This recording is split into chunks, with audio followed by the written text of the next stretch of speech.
اعوذ باللہ من الشیطان الرجیم پناہ مانگتا ہوں میں اللہ کی شیطان مردود سے۔ بسم اللہ الرحمن الرحیم شروع اللہ کا نام لے کر جو بڑا مہربان نہایت رحم والا ہے۔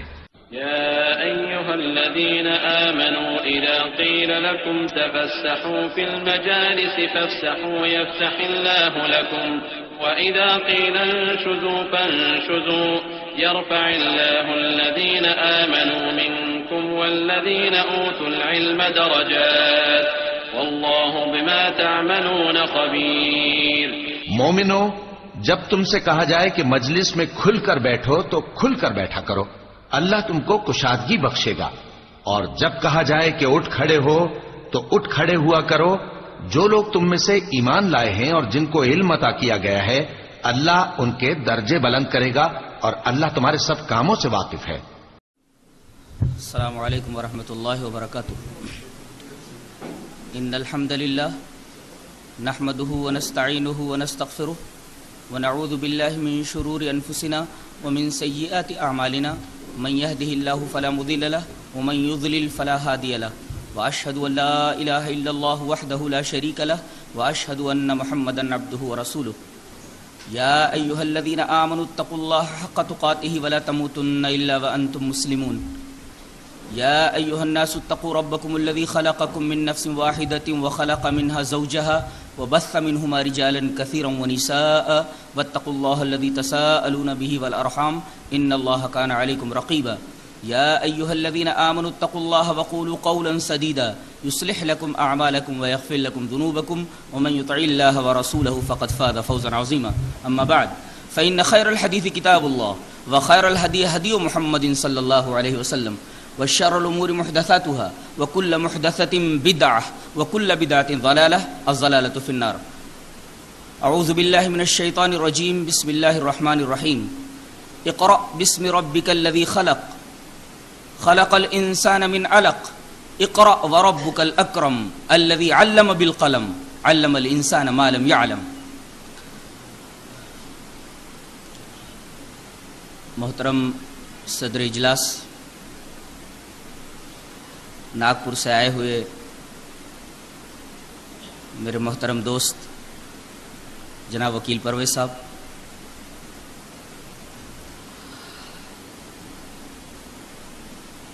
نوجوانان اسلام، بزرگان محترم، بلا کسی تمہید کے میں اپنے موضوع پر آ رہا ہوں۔ اسلام کے ایک عظیم مفکر شیخ الاسلام امام ابن تیمیہ رحمۃ اللہ علیہ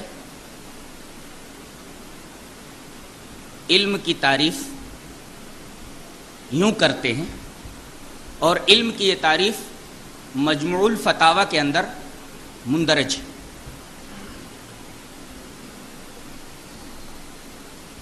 کہ علم وہ ہے جس پر دلیل قائم ہے۔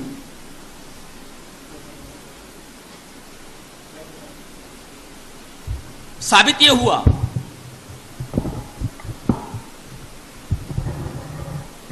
کہ کسی موقف کے پیچھے اگر کوئی مستحکم دلیل نہ ہو تو وہ علم نہیں۔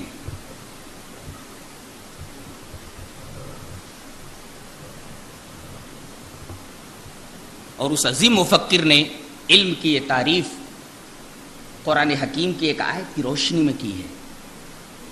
اللہ تبارک و تعالیٰ اپنے حبیب جناب محمد الرسول اللہ صلی اللہ علیہ وسلم کو مخاطب کرتے ہوئے کہتا ہے قُلْ هَلْ عِنْدَكُمْ مِنْ عِلْمٍ فَتُخْرِجُوهُ لَنَا، اے ہمارے حبیب آپ کہہ دیجئے کہ تم لوگ اگر یہ کہتے ہو کہ تمہارا اسٹینڈ اور تمہارا موقف صحیح ہے تو حل عندکم من علم، کیا تمہارے پاس کوئی علم ہے؟ اگر ہے فتخرجوہ لنا، تو نکالو ہمارے لیے۔ ظاہر ہے کہ یہاں علم سے وہی چیز مراد ہے جو دلیل سے ثابت ہو، ورنہ قرآن حکیم ایسی چیز کا مطالبہ ہی نہیں کر سکتا جو بے دلیل ہو. لہذا علم نام ہے اس چیز کا جس پر دلیل قائم ہو.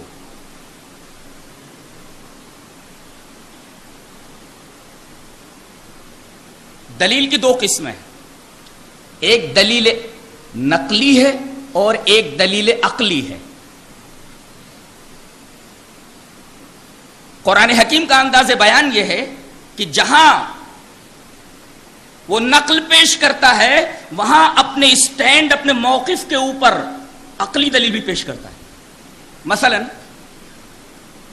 اللہ کے علاوہ اس کائنات میں کوئی دوسرا معبود ہے ہی نہیں، یہ قرآن حکیم کا بیان ہے.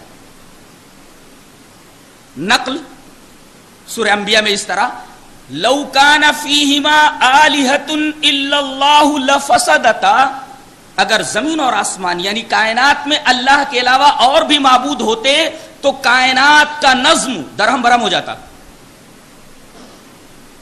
کتنی پیاری دلیل ہے. کتاب میں منقول ہے تو نقلی دلیل، اور اگر عقل کے حوالے سے دیکھیں تو اس سے اچھی دلیل اللہ تبارک و تعالیٰ کی وحدانیت پر آپ کو نہیں ملے گی. دلیل یہ ہے کہ اگر کائنات میں اللہ کے علاوہ اور بھی معبود ہوتے تو کائنات کا نظم خراب ہو گیا ہوتا، اور کائنات کا نظم خراب نہیں ہے، لہذا کائنات میں اللہ کے علاوہ کوئی معبود بھی نہیں ہے. یہ دلیل.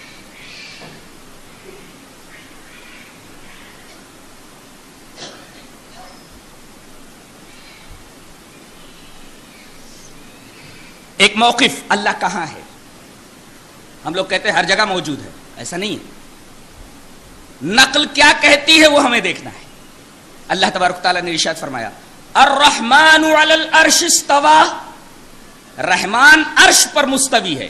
یہ ہوئی نقلی دلیل.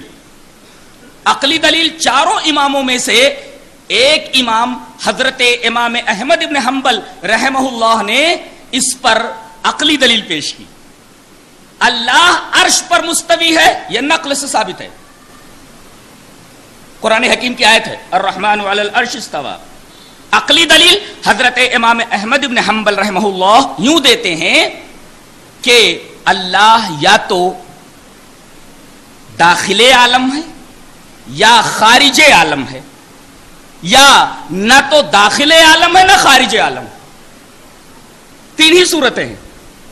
اللہ یا تو داخل عالم ہے، عالم کے اندر ہے، یا خارج عالم ہے، یا عالم سے باہر ہے، یا نہ داخل عالم ہے نہ خارج عالم ہے. اگر تیسری شق مان لی جائے تو اللہ کے وجود کی نفی ہو جاتی ہے کہ نہ وہ تو کائنات کے اندر ہے نہ کائنات کے باہر ہے، اللہ کے وجود ہی کی نفی ہو گئی. لہذا یہ تیسری شق تو بالکل باطل ہے. اب رہی دو شقیں. اللہ داخل عالم ہے، یہ شق بھی صحیح نہیں ہے، اس لیے کہ اللہ کی ایک صفت ہے محیط، گھیرنے والا، اور عقل کہتی ہے کہ جو محیط ہو وہ محاط کے اندر نہیں آ سکتا. لہذا یہ دوسری شق بھی بالبداہت باطل ہے. لہذا تیسری شق متعین ہو گئی کہ اللہ خارج عالم ہے اور وہ عرش پر مستوی ہے. اور یہی بات سورہ فاتحہ کی پہلی آیت کے اندر کہی گئی ہے الحمدللہ رب العالمین. تمام تعریف اس اللہ کے لیے ہے جو تمام عالموں کا رب ہے. ظاہر ہے کہ رب اللہ اور اس کی اضافت عالمین کی طرف اور مضاف اور مضاف الیہ کے درمیان مغایرت ہوتی ہے. یہ تو نحو کا ایک ادنا طالب علم جانتا ہے. جو عالمین ہے وہ رب نہیں ہے، جو رب ہے وہ عالمین نہیں ہے. اور اللہ فرما رہا ہے میں تمام عالموں کا رب ہوں. تو جو رب ہے وہ عالم نہیں ہے، جو عالم ہے وہ رب نہیں ہے. لہذا اللہ تبارک و تعالی خارج عالم ہے. یہ قرآن حکیم کی اس سورہ کریمہ سورہ فاتحہ کی پہلی آیت سے ثابت ہے. بعض لوگ کہتے ہیں کہ اس کے علاوہ کوئی ہے ہی نہیں، تو تم نے تو مضاف اور مضاف الیہ دونوں کو ایک کر دیا. جو رب ہے وہ عالم ہے، جو عالم ہے وہ رب ہے. یہ کیسا گورکھ دھندا ہے؟ قرآن حکیم اس کی تائید نہیں کرتا ہے. وہ رب العالمین ہے، عالمین کا رب ہے، یعنی عالم الگ ہے، رب الگ ہے.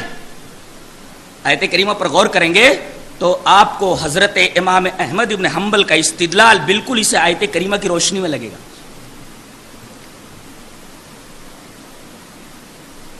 تو ایک ہے دلیل نقلی اور ایک ہے دلیل عقلی.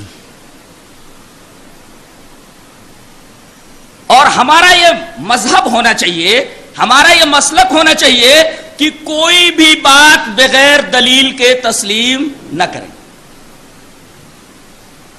اگر بات منقول ہے تو روایت کی صحت و تصدیق کا مطالبہ کیا جائے کہ یہ کہاں سے منقول ہے، اور اگر بات محسوس ہے تو اس پر مشاہدے اور تجربے کا مطالبہ کیا جائے. بے دلیل کوئی بات نہ مانی جائے، اس لیے کہ علم نام ہے اس چیز کا جس پر دلیل قائم ہو. بے دلیل بات کو علم نہیں کہتے. اور ایک بات یہی ذہن نشین کر لیں کہ انسانوں کی ایک عظیم اکثریت اگر کسی موقف پر جم جائے تو ضروری نہیں کہ ان کا موقف صحیح ہو، تا آ کے اس موقف کے پیچھے کوئی مستحکم دلیل موجود ہو. آپ کو سن کر حیرت ہوگی، تمام سائنسدانوں نے ایک نظریہ قائم کیا کہ light is nature wise a particle, کہ فطری طور پر نور ایک پارٹیکل ہے. تمام سائنسدانوں نے اس بات کو تسلیم کر لیا کہ نور ایک پارٹیکل ہے. 16 17 18 300 سال ہو گئے. اگر میرا حافظہ غلطی نہیں کر رہا ہے تو 19 میں نیوٹن آتا ہے. He was a great scientist, no doubt, بہت عظیم سائنسدان.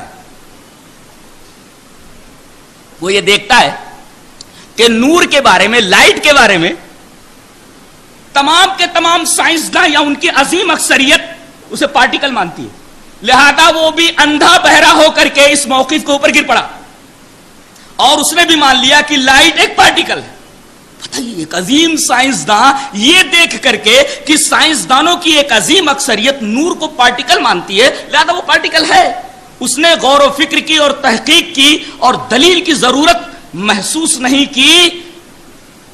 اس کے بعد آنے والے سائنسدانوں کے لیے اور مصیبت پیدا ہو گئی. انہوں نے یہ دیکھا کہ 400 سال تک تمام سائنسداں اس بات کو مانتے رہے کہ لائٹ پارٹیکل ہے، اور نیوٹن جیسا عظیم سائنسداں بھی لائٹ کو پارٹیکل مانتا ہے. لہذا وہ بھی بیچارے انہی کے روٹ پر چلتے چلے گئے. آخر میں ایک سائنسداں آتا ہے، پلانکس، اللہ رحم کرے اس کے اوپر، پلانکس جس کا کلیہ ہے، جس کا فارمولا ہے E = h نیو = mc²، نہیں، آئنسٹائن کا فارمولا ہے. E = h نیو اس کا فارمولا ہے. پلانکس یہ آتا اور کہتا ہے کہ یہ نظریہ نیوٹن کا اور دنیا کے تمام سائنسدانوں کا جسے یہ 400-500 سال تک مانتے رہے بالکل غلط ہے، میں اسے تسلیم نہیں کرتا. اس لیے کہ لائٹ فوٹون ہے، اور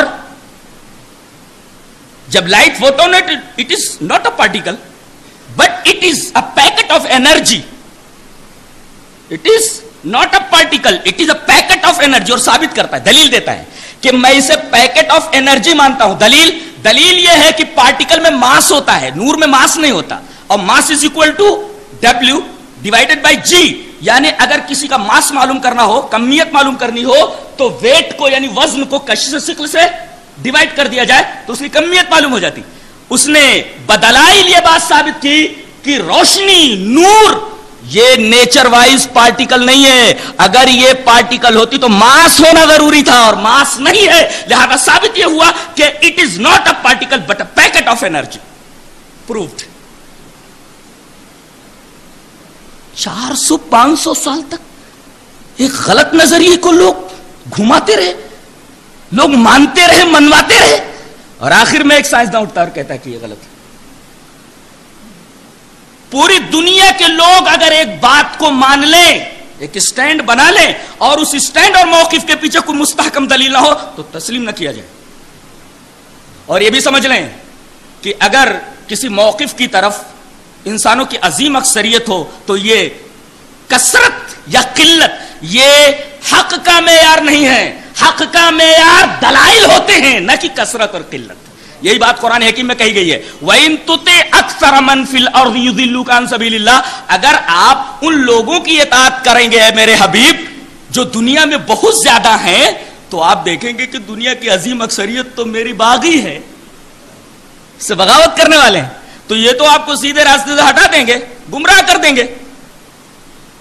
قرآن حکیم بھی کہتا ہے کہ قلت اور کثرت یہ صداقت اور حق کا معیار نہیں ہے. صداقت اور حق کا معیار دلائل ہوتے ہیں. لہذا کوئی بات علم کی روشنی میں مانی جائے، یعنی علم نام ہے ایسی چیز کا جس پر دلیل قائم ہو. یہ بات ثابت ہو. آگے بڑھیں.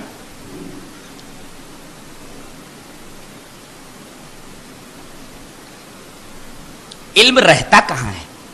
پتہ لگانا کدھر رہتا ہے، جاننا چاہیے نا. اس سلسلے میں چاروں اماموں میں دو امام ایک طرف ہیں اور دو امام ایک طرف ہیں. امام شافعی رحمت اللہ علیہ اور حضرت امام مالک ایک طرف ہیں، یعنی شوافع اور موالک ایک طرف ہیں، اور حنابلہ یعنی حضرت امام احمد ابن حنبل رحمہ اللہ کے فالوورز، اور اسی طریقے سے حضرت امام ابو حنیفہ رحمت اللہ علیہ کے فالوورز، یعنی حنابلہ اور احناف ایک طرف ہیں اور شوافع اور موالک ایک طرف ہیں. شوافع اور موالک کیا کہتے ہیں کہ علم کا محل دل ہے، علم دل میں رہتا ہے. اب پوچھا جائے علم کہاں رہتا ہے، where does it live، یا اسی طرح رہتا کا مقام کیا ہے اس کا، تو وہ کہتے ہیں کہ علم کا محل، علم کا مقام، علم کا مکان دل ہے. دلیل ان کی کیا ہے؟ اللہ نے فرمایا، دیکھو دلیل دے رہے ہوں، لہم قلوب لا یفقہون بہا، یہ ایسے لوگ ہیں کہ ان کے پاس دل تو ہے مگر یہ سمجھتے نہیں ہیں. گویا فقہ اور علم کا تعلق قلب سے بتایا گیا ہے، فقہ کا تعلق اور علم کا تعلق قلب سے بتایا گیا. لہذا ان کا یہ موقف ہے شوافع اور موالک کا کہ علم دل میں رہتا ہے، علم کا مقام دل ہے. حنابلہ اور احناف عقلی دلیل دیتے، کہتے ہیں کہ علم دماغ میں رہتا ہے، عقل میں رہتا ہے. ان کی دلیل یہ ہے کہ اگر کسی کے سر پر زور سے ڈنڈا مار دیا جائے تو اس کا علم گڈمڈ ہو جاتا ہے یا ختم ہی ہو جاتا ہے. یہ اس بات کی دلیل ہے کہ علم کا محل عقل ہے، علم عقل میں رہتا ہے. لیکن میں سمجھتا ہوں کہ دونوں اقوال کے درمیان تطبیق دی جا سکتی ہے، دونوں صحیح ہیں. کیسے؟ فرض کرو کہ ایک آب گیر ہے، آب گیر مینس تالاب، پونڈ یا اسی طریقے سے ڈیم ہے، بند ہے، وہاں سے پانی سپلائی ہوتا ہے. ڈیم سے پانی چل کر کے خزان میں آ جاتا ہے، ٹانکی میں. آب گیر سے چلا، ڈیم سے چلا، تالاب سے چلا اور ہمارے خزان میں جمع ہو گیا. تو یہ آب گیر، یہ تالاب، یہ سمندر دل ہے، اور اس سے نکلنے والا پانی یہ علم ہے، اور جو ہمارے خزان میں جمع ہو کر کے پورے شہر میں سپلائیڈ ہوتا ہے یہ ہے عقل. تو دل سے علم نکلتا ہے اور عقل میں جمع ہو جاتا ہے. میں نے یہ تطبیق اس آیت کریمہ کی روشنی میں دی ہے کہ افلم یسیروا فی الارض فتکون لهم قلوب یعقلون بها، قلب اور عقل دونوں کو اللہ تبارک و تعالیٰ نے ایک ساتھ یہاں کہا ہے، اور لہم قلوب لا یفقہون بها وہاں قلب اور فقہ کو ایک ساتھ ذکر فرمایا. اس طرح دونوں آیتوں کے درمیان تطبیق ہو جاتی ہے اور دونوں مواقف کے اندر صرف نزاع لفظی رہ جاتا ہے.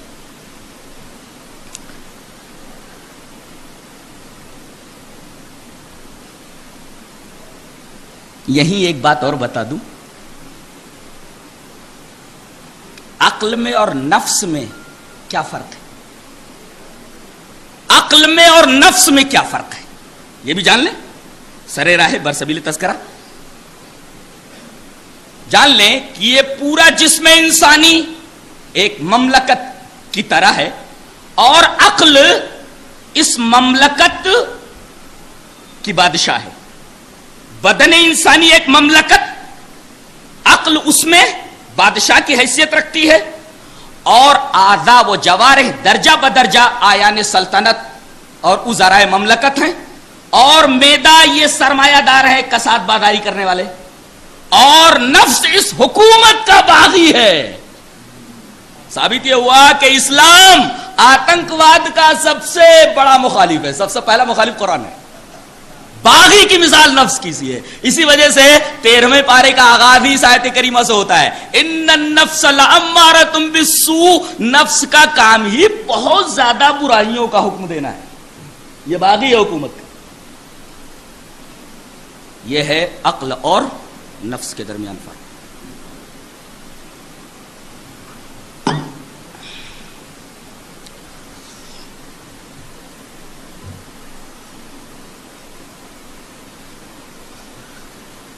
ایک ہے علم، ایک ہے معرفت، اور ایک ہے ایمان. علم کہتے ہیں جاننے کو، معرفت کہتے ہیں پہچاننے کو، اور ایمان کہتے ہیں ماننے کو. ایک بات بولوں، ضروری نہیں کہ جس کے پاس معرفت ہو اس کے پاس ایمان بھی ہو. ضروری نہیں کہ جس کے پاس علم ہو اس کے پاس ایمان بھی ہو. تینوں الگ الگ چیزیں ہیں. دلیل اس طرح اللہ تبارک تعالی ارشاد فرماتا ہے، الذین آتیناہم الکتاب یعرفونہ کما یعرفون ابناءہم وان فریقا منہم لیکتمون الحق وہم یعلمون. ایک ہی آیت کے اندر معرفت اور علم کو جمع کر دیا گیا ہے. اللہ تبارک تعالی نے فرمایا، ہم نے جن کو کتاب دی ہے، یعنی یہ یہودی، یہ شیاطین، یہ زمین کے بوجھ یہودی، جن کو ہم نے کتاب دی ہے، یہ اس کو یعنی میرے نبی کو اس طرح پہچانتے ہیں جیسے اپنے بیٹوں کو پہچانتے ہیں. بتائیے، لاکھوں میں باپ اپنے بیٹے کو پہچاننے میں غلطی کر سکتا ہے؟ قطعاً نہیں، پہچان لے گا. اللہ تبارک تعالیٰ نے وہی بات کہی ہے کہ یہ یہودی جن کو ہم نے کتاب دی، تورات کے حامل ہیں، یہ میرے نبی کو اس طرح پہچانتے ہیں، میرے نبی کی معرفت اس طرح ان کو ہے جیسا کہ اپنے بیٹوں کی انہیں معرفت ہے. یہ جاننے کے باوجود وہ ایمان لائے. معرفت ہے لیکن ایمان نہیں ہے. نبی کو پہچان رہے ہیں، نبی کی معرفت ہے مگر نبی پر ایمان نہیں ہے. لہذا بات ثابت ہوئی کہ ضروری نہیں کہ جس کے پاس معرفت ہو اس کے پاس ایمان بھی ہو. اگلا ٹکڑا، وَإِنَّ فَرِيقًا مِّنْهُمْ لَيَكْتُمُونَ الْحَقَّ وَهُمْ يَعْلَمُونَ. ان میں سے ایک گروہ تو ایسا ہے علماء کا، وَإِنَّ فَرِيقًا مِّنْهُمْ، ان میں سے ایک گروہ جو علماء کا ہے، لَيَكْتُمُونَ الْحَقَّ، وہ حق کو چھپاتے ہیں، وَهُمْ يَعْلَمُونَ، حالانکہ انہیں علم ہوتا ہے کہ حق کیا ہے. دیکھیے، حق کا علم ہے مگر حق پر ایمان نہیں ہے. ثابت یہ ہوا کہ ضروری نہیں کہ جس کے پاس معرفت ہو اس کے پاس ایمان بھی ہو، ضروری نہیں کہ جس کے پاس علم ہو اس کے پاس ایمان بھی ہو. لہذا علم کہتے ہیں جاننے کو، اور معرفت کہتے ہیں پہچاننے کو، اور ایمان کہتے ہیں ماننے.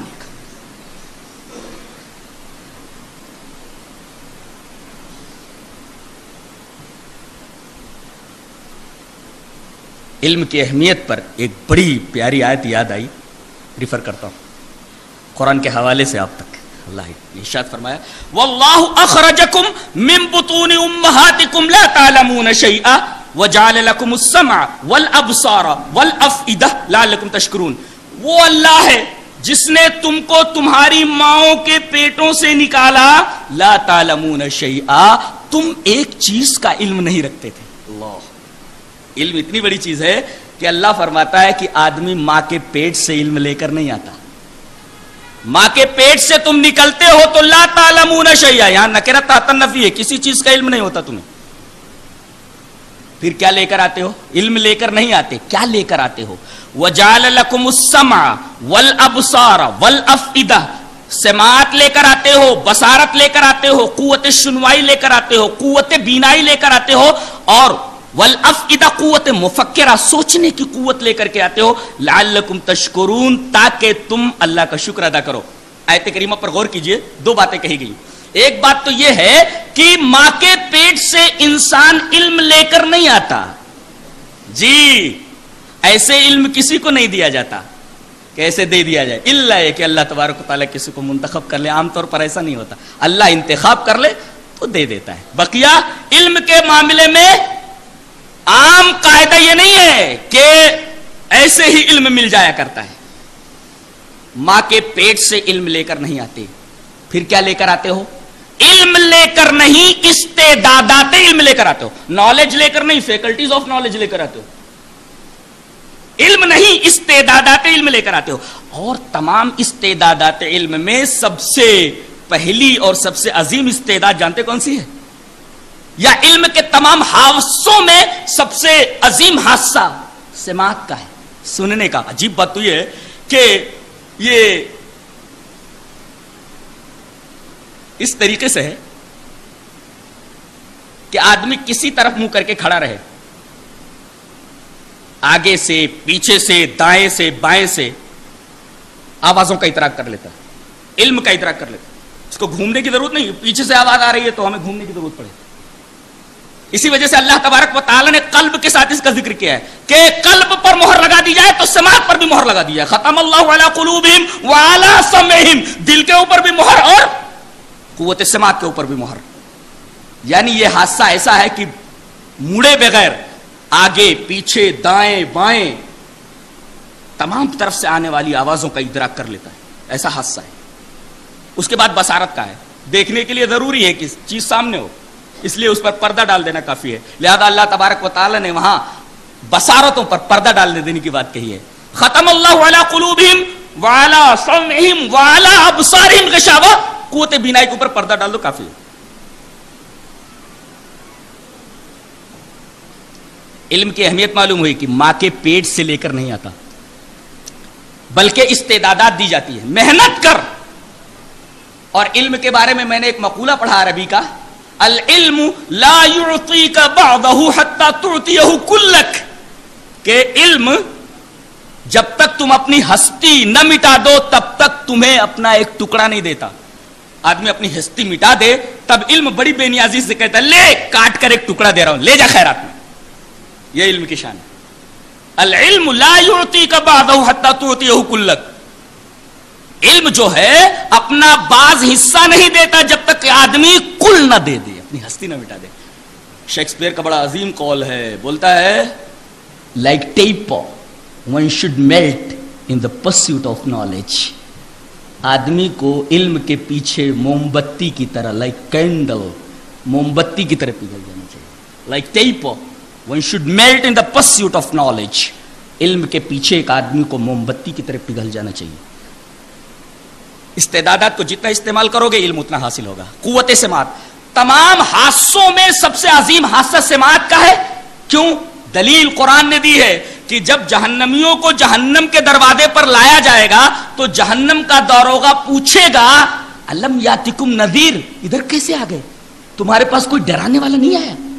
قالوا بلا، بولیں گے آیا تھے ڈرانے والے. پھر ڈرانے والوں کی بات تم نے کیوں نہیں مانی؟ تو جانتے ہیں سب سے پہلے کون سے حادثے کا حوالہ دیں گے؟ وَقَالُوا لَوْ كُنَّا نَسْمَعُ، کاش کہ ہم سنتے. دیکھیے اور کسی حادثے کا حوالہ نہیں ہے، کاش کہ ہم سنتے. قوت سماعت کا حوالہ ہے. گویا کہ تمام حواس میں، حواس خمسہ ظاہرہ مراد ہے میری، ان میں سب سے عظیم حادثہ سماعت کا حادثہ ہے. لہذا سنو. بعض لوگ کہتے ہیں فلاں صاحب کا پروگرام ہے، فلاں صاحب کا پروگرام ہے. خود ما صفا ودا ما قدر، جو اچھی چیز ہو لے لو، خراب چیزیں چھوڑ دو. سنو، لیکن نہ سننا یہ بہت بڑی غلطی ہے. اللہ کی بہت بڑی نعمت ہے. اور عظیم بات تو یہ ہے کہ سر یہ مشاعر ادراک کا مخزن ہے. قوت مفکرہ یہی ہے، قوت شامہ یہی ہے، قوت سامعہ یہی ہے، قوت باصرہ یہی ہے. تمام عظیم حادثے سر کے اوپر ہے، سر ہی میں ہے. اسی وجہ سے سر کو اللہ تبارک و تعالی نے تمام اعضائے بدن میں سب سے اعلیٰ مقام عطا فرمایا ہے، اس لیے کہ یہ تمام مشاعر ادراک کا مخزن ہے. اور لوگ تعظیماً، محبت میں سر کا بوسہ دیا کرتے. یہ ہے علم کی اہمیت پر قرآن حکیم کی ایک دلیل.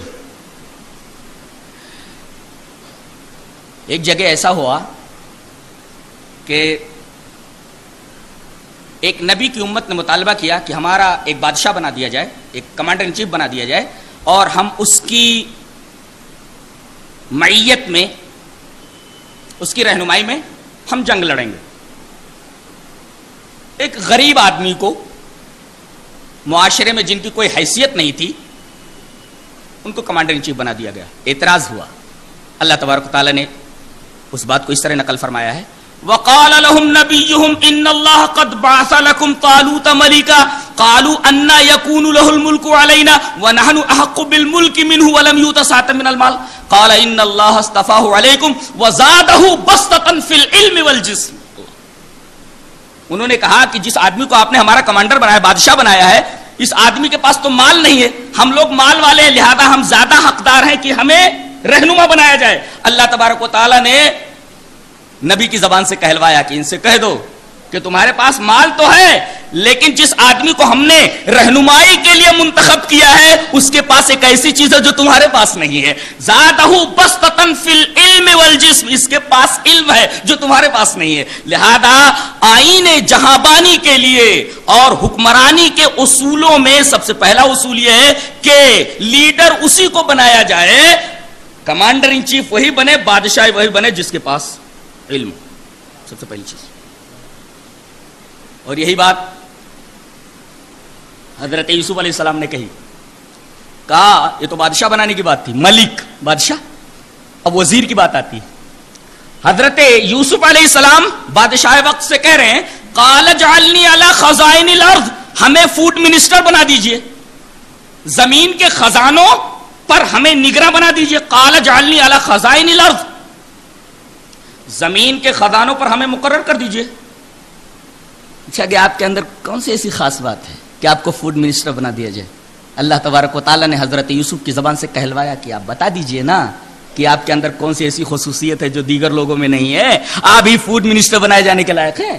قال اجعلنی علی خزائن الارض انی حفیظ علیم, میں حفیظ بھی ہوں اور علیم بھی ہوں. بڑی عجیب بات کہی گئی. ایک تو میرے پاس علم ہے اس بات کا کہ تقسیم کیسے کیا جائے فوڈ کو, اور میں مفاد عامہ کی حفاظت کے بارے میں بڑی باریکی کی نگاہ رکھتا ہوں, بڑی دقیق نظر رکھتا ہوں. تو حفاظت مفاد عامہ, تحفظ مفاد عامہ جس کے پاس ہو اور اس پوسٹ کے تعلق سے اس کے پاس علم بھی ہو, وہ پوسٹ اس کو دے دیا جائے. صرف علم ہی کافی نہیں, صرف حفاظت عامہ ہی کافی نہیں, دونوں چیزوں کا ہونا ضروری ہے. تو ملک کے لیے علم ضروری, اسی طریقے سے وزیر بننے کے لیے بھی یا کسی پوسٹ کے لیے, اعلیٰ پوسٹ کے لیے ان دو چیزوں کی ضرورت ہے, ان دو صفات کا حامل ہونا ضروری ہے آدمی, حفیظ ہو اور علیم ہو.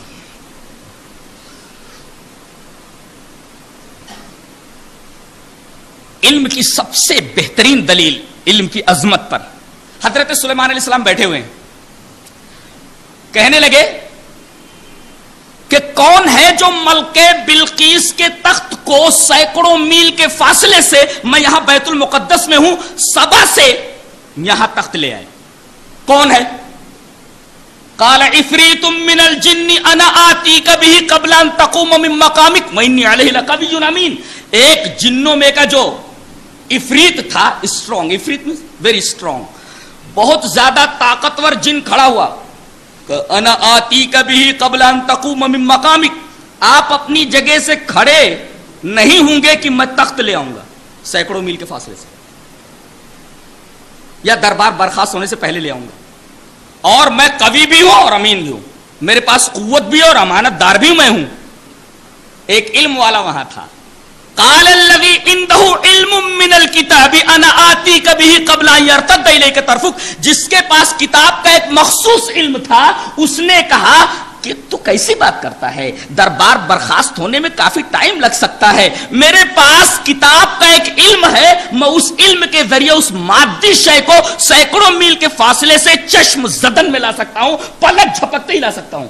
اور اس کی زبان سے یہ بات نکلی ہی تھی کہ تخت آ گیا. فلما رآہ مستقرا عنده، دیکھا کہ پلیس بیفور ہم، ان کے سامنے تخت رکھا ہوا. قال ھذا من فضل ربی. آج کہتے ہیں کہ ہم نے جنات کو کنٹرول میں کر رکھا ہے، ہم جنات سے کام لیتے ہیں. یہ کوئی بڑی بات نہیں ہے. جنوں سے زیادہ طاقت علم کے اندر ہے. سوال یہ ہے کہ وہ علم کون سا ہے؟ قرآن نے نہیں بتایا. ڈھونڈو ڈھونڈو، قرآن میں تو سب کچھ ہے، لیکن اتنا ہے کہ وہ کوئی علم تھا. اور اللہ تبارک و تعالیٰ نے یہاں علم کو نکرہ استعمال فرمایا. نکرہ تفخیم کے لیے، نکرہ تفخیم کے لیے ہے، تعظیم کے لیے ہے کہ کوئی بہت عظیم علم تھا. قال، بتائیے آج تصویریں آ جا رہی ہیں، آوازیں ہم سن لیتے ہیں ہزاروں میل کے فاصلے سے، لیکن ابھی تک سائنس اس مقام پر نہیں پہنچی ہے کہ سینکڑوں میل سے کوئی مادی شے بہیئت قضائیہ سینکڑوں میل کے فاصلے سے ہم تک پہنچ جائے. ایسا نہیں ہے. وہاں وہ کون سا علم تھا کتاب کا جس علم کے ذریعے سینکڑوں میل کے فاصلے سے قرآن حکیم کہتا ہے کہ مادی چیز اٹھ کر حضرت سلیمان علیہ السلام کے پاس آ گئی. گویا جنوں سے زیادہ طاقت علم کے اندر ہے. یہ علم کی عظمت پر ایک انتہائی شاندار دلیل ہے جو قرآن حکیم نے دی.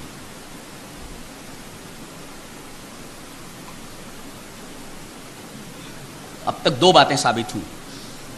ایک تو یہ کہ علم کہتے ہیں اس چیز کو جس پر دلیل قائم ہے، بلا دلیل کسی بات کو نہ مانا جائے. اور ایک بات اور، بلا دلیل کوئی بات کہی بھی نہ جائے. امام بخاری شریف میں باب باندھتے ہیں کتاب العلم میں، باب العلم قبل القول والعمل. یہ باب ہے علم کا بول سے پہلے اور عمل سے پہلے. یعنی آدمی جب بولے تو اس سے پہلے علم ہونا ضروری ہے، اور آدمی عمل کرے تو عمل سے پہلے علم ہونا ضروری ہے. باب العلم قبل القول والعمل، بغیر علم کے کوئی بات نہ بولے. سنا ہے گزشتہ موقع پر جب ہم نے علم کے اوپر اس سے پہلے اسی ہال میں ایک تقریر کی تھی، تو ایک صاحب نے یہ کہا کہ یہ تو کھڑے ہو کر پانی پیتے ہیں. دلیل تلاش کرنا تھا اس کا. میرے پاس دلیل ہے، پوچھنا تھا نا، پوچھنا تھا. دلیل اس طرح. وان عبد الملک ابن میسرۃ عن النزالی رضی اللہ تعالی عنہ قال اتى علی رضی اللہ تعالی عنہ على باب الرحبۃ فشرب قائما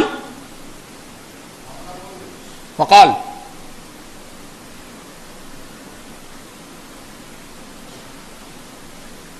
انی رأیت النبی صلی اللہ علیہ وسلم فعل کما رأیتمونی فعلت. رواہ البخاری فی کتاب الاشربہ. جہاں پانی پینے کا بیان ہے وہاں یہ روایت بخاری شریف میں موجود ہے. حضرت عبد الملک ابن میسرہ نزال ابن سبورہ سے روایت کرتے ہیں. وہ کہتے ہیں کہ حضرت علی رضی اللہ تعالی عنہ مسجد کوفہ کے دالان والے دروازے کے سامنے آئے. رہبہ کہتے دالان کو یا چبوترے کو، اس کے سامنے والے دروازے کے پاس آئے. فشرب قائما، آپ نے کھڑے ہو کر کے پانی پیا. وقال، اور فرمایا انی رأیت النبی صلی اللہ علیہ وسلم. آگے فرمایا میں نے یہ اس لیے کیا ان ناسا یکرہ احدہم ان یشرب وهو قائم وانی رأیت النبی صلی اللہ علیہ وسلم فعل کما رأیتمونی فعلت. بعض لوگ یہ سمجھتے ہیں کہ کھڑے ہو کر پانی پینا اچھا نہیں ہے، لیکن میں نے نبی کریم صلی اللہ علیہ وسلم کو دیکھا ہے کھڑے ہو کر پانی پیتے ہوئے. یہ دلیل ہے کتاب الاشربہ. اس پر محدثین کا تبصرہ، تمام محدثین اس بات پر متفق ہیں. تبصرہ کیا ہے؟ استدل بهذه الاحاديث على جواز الشرب قائما وهو مذهب الجمهور وكرهه قوم لحديث انس عند قوم ان النبي صلى الله عليه وسلم زجر على الشرب قائما ولكنهم حملوا النهي على الاستحباب والحث علی ما هو اولی و اکمل. یہ محدثین کا تفسیر ہے. کیا ان احادیث سے یہ استدلال کیا گیا ہے کہ کھڑے ہو کر پانی پینا جائز ہے علی جواز الشرب قائما وهو مذهب الجمہور. جمہور علماء ایک طرف ہے, بہت سارے علماء کی بہت بڑی جماعت ایک طرف ہے, اور بعض لوگوں نے کھڑے ہو کر پانی پینے کو ناپسند کیا ہے. ان کے سامنے حضرت انس رضی اللہ تعالیٰ عنہ کی حدیث ہے کہ اس میں نبی نے کھڑے ہو کر پانی پینے والے کو ڈانٹا ہے یا آپ نے توبیخ کی ہے. اب محدثین کہتے ہیں وَلَكِنَّهُمْ حَمَلُوا النَّهْيَ عَلَى الْإِسْتِحْبَابِ, یہ نہیں استحبابی ہے. وَالْحَثُّ عَلَى مَا هُوَ أَوْلَى وَأَكْمَلُ, بہتر یہ ہے کہ آدمی بیٹھ کر پانی پیے. یعنی the rule is to drink standing is not haram, but you can say that sit down and drink, it is preferable, it is not haram. نبی کریم صلی اللہ علیہ وسلم آئے, he drank standing. نبی کریم صلی اللہ علیہ وسلم نے کھڑے ہو کر کے پانی پیا. تو اس تبصرے سے یہ رول نکلا, the rule is to drink standing is not haram. You can say that it is preferable, it is better to sit down and drink, not haram. تو وَلَا تَقْفُ مَا لَيْسَ لَكَ بِهِ عِلْمٍ, جس چیز کا تمہیں علم نہ ہو اس کے پیچھے نہ پڑو. باب العلم قبل القول والعمل, یہ باب ہے علم کا بولنے سے پہلے اور عمل کرنے سے پہلے. اور علم کی فضیلت پر ایک اور بات آپ کو بتا دوں, حضرت امام بخاری باب باندھتے ہیں باب تعلیم الرجل امتہ واہلہ. یہ باب ہے کہ آدمی تعلیم دے اپنی نوکرانی کو, اپنی لونڈی کو اور اپنے اہل عیال کو. ترتیب کیا ہونی چاہیے تھی؟ یہ باب ہے کہ آدمی تعلیم دے اپنے اہل و عیال کو اور اپنی نوکرانی کو. نوکرانی کو پہلے لایا گیا ہے اور اہل و عیال کو بعد میں, اس بات کو بتانے کے لیے کہ اہل و عیال کو, لڑکا لڑکی, بیٹا بیٹی, بہو, سب کو تعلیم دینا تو ضروری ہے ہی. تمہارے گھر میں اگر کوئی نوکرانی آتی ہو تو تمہارا فریضہ بنتا ہے کہ اس کو بھی تعلیم دو. یہ تعلیم کی اہمیت ہے اسلام. تمہاری نوکرانی بھی جاہل نہیں رہنی چاہیے. بتائیے جس مذہب میں تعلیم کا یہ تصور ہو کہ کام کرنے والی عورت بھی اگنورینٹ نہ ہو, جاہل نہ, پڑھی لکھی ہو, بتائیے اس مذہب میں علم کا کیا تصور ہوگا. اب یہ آیت کریمہ دیکھیے جو ہم نے خطبہ مسنونہ کی بات پڑھی ہے. میں اس پر ایک عجیب نقطہ بیان کرنا چاہ رہا ہوں اور یہ نقطہ آج لے کر کے جائیے. لوگ صرف آیتوں کو پڑھتے ہیں, میں نے اس پر تدبر کیا. وہ تدبر آپ کے سامنے قرآن کریم کے حوالے سے. اقرأ بسم ربک الذی خلق خلق الانسان من علق. تدبر دیکھیے, میں گہرائی میں اتر رہا ہوں. I am going deep and deep and deep. دیکھیے, پڑھیے اپنے رب کے نام سے جس نے پیدا کیا. کس کو پیدا کیا؟ انسان کو. خلق الانسان. اور کس چیز سے پیدا کیا وہ بھی بتایا گیا. علق, جمے ہوئے خون سے, پھٹکی سے. غور فرمائیے, اقرا کے بعد فوراً تخلیق کی بات ہو رہی ہے. تخلیق کی بات ہو رہی ہے. تخلیق کسے کہتے ہیں؟ ذرا تھوڑا اسات دے لیں معنی تخلیق کو. عدم سے وجود میں لانا, موت سے حیات کی فیلڈ میں لانا. اشارہ اس بات کی طرف ہے زندہ رہنا ہے تو پڑھو, زندہ رہنا ہے تو پڑھو. اس لیے کہ تخلیق نام ہے عالم عدم سے عالم وجود میں لانا, حیات بخشنا. اس لیے کہ وہاں تو حیات ہے ہی نہیں. تخلیق کے بعد تخلیق نام ہی ہے حیات دینے کا. لہذا اقرأ بسم ربک الذی خلق, تعلیم کے ساتھ ساتھ تخلیق کا تذکرہ, ریڈ کے ساتھ کریشن. کیا معنی, کیا مطلب ہے؟ یعنی اگر دنیا میں زندہ رہنا ہے اور آگے بڑھنا ہے تو تعلیم بہت ضروری ہے. یہ میں نے استدلال کیا. اور دوسری بات میں نے یہ اخذ کی ہے اس آیت کریمہ سے کہ گوشت کا ایک لوتھڑا ہے, بے جان ہے. اللہ تعالی نے اس گوشت کے لوتھڑے میں جان ڈال دی تو انسان بن گیا، ایسے ہی انسان نہیں جب تک کہ اس کے پاس علم نہ ہو. یہ دوسرا استدلال ہے ساتھ کریمہ سے. بعض لوگوں نے کہا کہ اللہ کے نام سے پڑھیے آپ، بس یہیں رک گئے. اگلی جو آیت ہے اقرا وربک الاکرم، وہاں تو بسم ربک الذی نہیں ہے، خالی اقرا ہے، وہاں خالی اقرا ہے. 2 مرتبہ اقرا ہے. پہلے اقرا کے ساتھ بسم ربک الذی، اللہ کے نام کے ساتھ. دوسرے اقرا کے ساتھ اللہ کا نام نہیں ہے، وہاں دوسری صفت آئی ہے اقرا بسم ربک. عجیب بات تو یہ ہے کہ اللہ کے رسول صلی اللہ علیہ وسلم پر اترنے والی وہی 5 آیتوں پر مشتمل تھی، اور یہ 5 آیتیں میں نے آپ کے سامنے پڑھ دی ہیں. ان 5 آیتوں میں 2 مرتبہ اقرا ہے، ریڈ پڑھو، اور 2 مرتبہ علم ہے. پڑھتا ہوں. اقرا بسم ربک الذی خلق خلق الانسان من علق. یہ دیکھیے اقرا وربک الاکرم، اقرا کو پھر ریپیٹ کیا گیا، 2 مرتبہ اقرا ہوا. الذی علم بالقلم، تعلیم. علم الانسان ما لم یعلم، 2 مرتبہ تعلیم، 2 مرتبہ قرات. پہلے اقرا کے ساتھ بسم ربک الذی، دوسرے اقرا کے ساتھ. اچھا دوسرے اقرا کے ساتھ عجیب و غریب بات یہ ہے اقرا وربک الاکرم، پڑھ اس حال میں کہ تیرا رب بزرگ ہے، کریم ہے.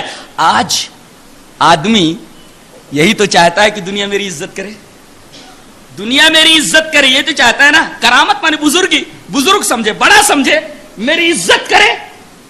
اور کریم مانے عزت والا. کہتے نہیں ہم آپ کی تکریم کرتے ہیں. تکریم کرنے کا مطلب کیا؟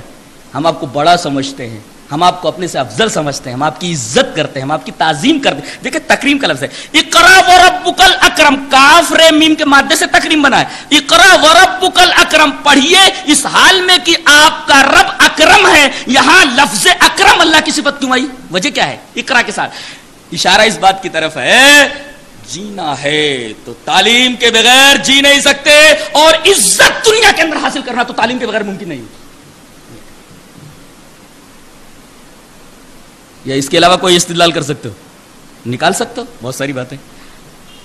سمندر ہے، ڈوبتے چلے جاؤ. خدا کی قسم دنیا میں ایسی کتاب موجود نہیں ہے.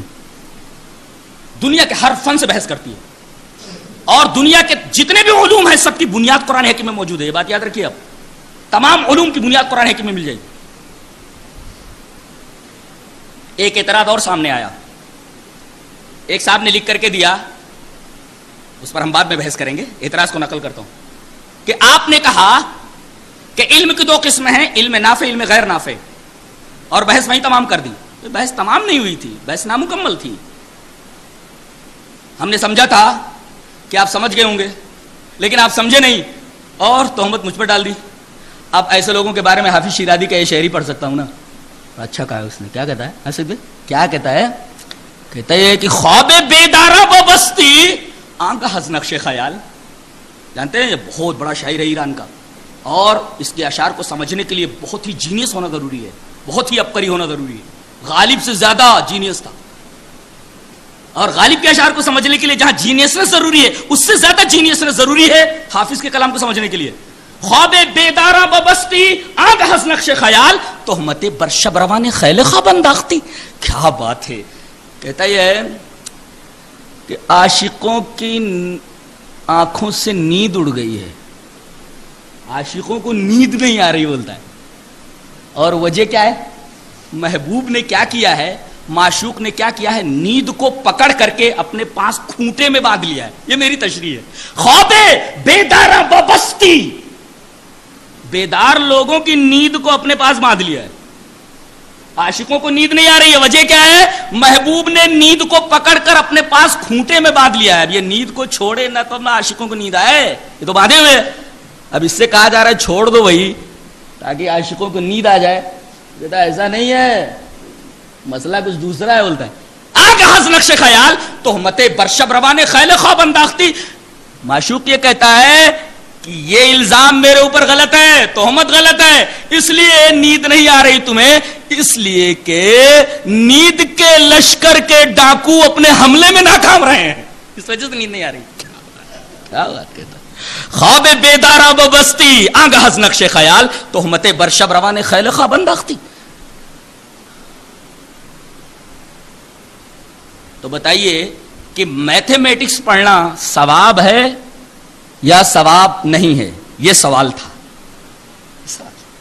میتھمیٹکس پڑھنا، حساب پڑھنا، یہ باعث ثواب ہے یا اس میں ثواب نہیں ہے؟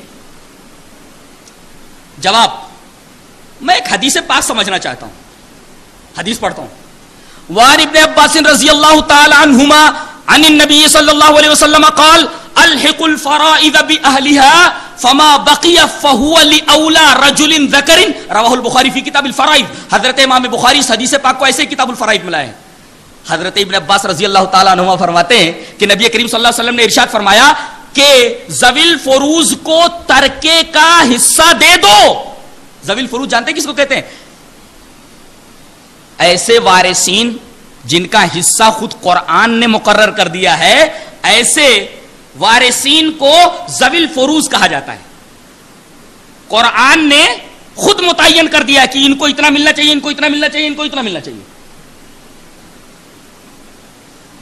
ان کو ذوی الفروض کہا جاتا ہے. اب یہ حدیث ہے، الحق الفرائض باہلها، ذوی الفروض کو میت کے ترکے میں سے ان کا حصہ دے ڈالو. اچھا، پھر باقی رہ جائے تو کچھ، فما بقیہ، پر جو باقی رہ جائے، فہو لاولی رجل ذکر، میت کا جو مذکر سب سے قریبی رشتہ دار ہے، لڑکی نہیں، مؤنث نہیں، مذکر رشتہ دار جو سب سے زیادہ قریبی ہے، جو باقی ہے، اس کو دے دو اسبہ ہونے کے حیثیت سے. اب میں یہ حدیث سمجھنا چاہ رہا ہوں، یہ حدیث میں سمجھنا چاہ رہا ہوں کہ ایک آدمی مر گیا، اس نے 3 بیٹیاں چھوڑی ہیں. غور سے دیکھیے، اب ایک آدمی مر گیا، اس نے 3 بیٹیاں چھوڑی ہیں، ایک بیوی چھوڑی ہے اور ماں ہے. قرآن حکیم کی آیت میراث یہ اصول بتاتی ہے کہ اولاد کی موجودگی میں، چاہے لڑکی ہو یا لڑکا، اولاد کی موجودگی میں میت کی ماں کو 1/6 ملے گا اور بیوی کو ثمن، ولہن الثمن 1/8. لڑکیوں کو 2 سلس ملے گا، 2/3، 2 کوارٹرز، 2/3 ملے گا ان کو. اب لڑکیوں کو 2 سلس، بیوی کو 1/8، ماں کو 1/6. حدیث بتا رہی ہے، نبی کریم صلی اللہ علیہ وسلم فرما رہے ذوی الفروض کو ان کا حق دے دو. میں اب دینا چاہ رہا ہوں، کیسے دوں؟ مجھے حساب ہی نہیں آتا، اس لیے کہ مسئلہ کس سے بنے گا جب تک آپ کو LCM نکالنا نہیں آتا ہے. ذو اضعاف اقل لیسٹ کامن ملٹیپل آپ کو اگر نکالنا نہیں آتا، اب مسئلہ کیسے بنے گا معلوم ہے؟ مسئلہ کس سے بنے گا؟ 2/3 پلس 1/6 پلس 1/8. اب 2/3، 6 اور 8 کا LCM نکالا جائے. ظاہر ہے کہ 3، 8، 6 کا LCM لیسٹ کامن ملٹیپل 24 ہوا. اب مسئلہ بنے گا 24 سے. اب 24 کا 2/3 کتنا ہوا؟ 2/3 کتنا ہوا؟ 12 دونی 24، 16 ہوا لڑکیوں کا. 8 دونی 16، 2/3، 3 8 24 اور 8 دونی 16. 16 حصے 24 میں سے یہ لڑکیوں کو چلے جائیں گے اور 1/8، 8 3 24، 3 1 3، 3 حصے چلے جائیں گے بیوی کو، اور 1/6، 6 چوک 24، 4 1 4، 4 حصے چلے جائیں گے ماں کو. مسئلہ بنا 24 سے، لڑکیوں کو ملا 16 حصہ، ماں کو ملا اتنا حصہ، بیوی کو ملا اتنا حصہ. اگر مجھے ذو اضعاف اقل نکالنا نہیں آتا، لیسٹ کامن ملٹیپل نکالنا نہیں آتا، علم الحساب نہیں آتا، ہمیں کیسے اس حدیث کو پر عمل کریں گے؟ بتائیے. یہ میرا جواب ہے، علم الحساب پڑھنا باعث ثواب ہے کہ باعث ثواب نہیں. فیصلہ کر لیں.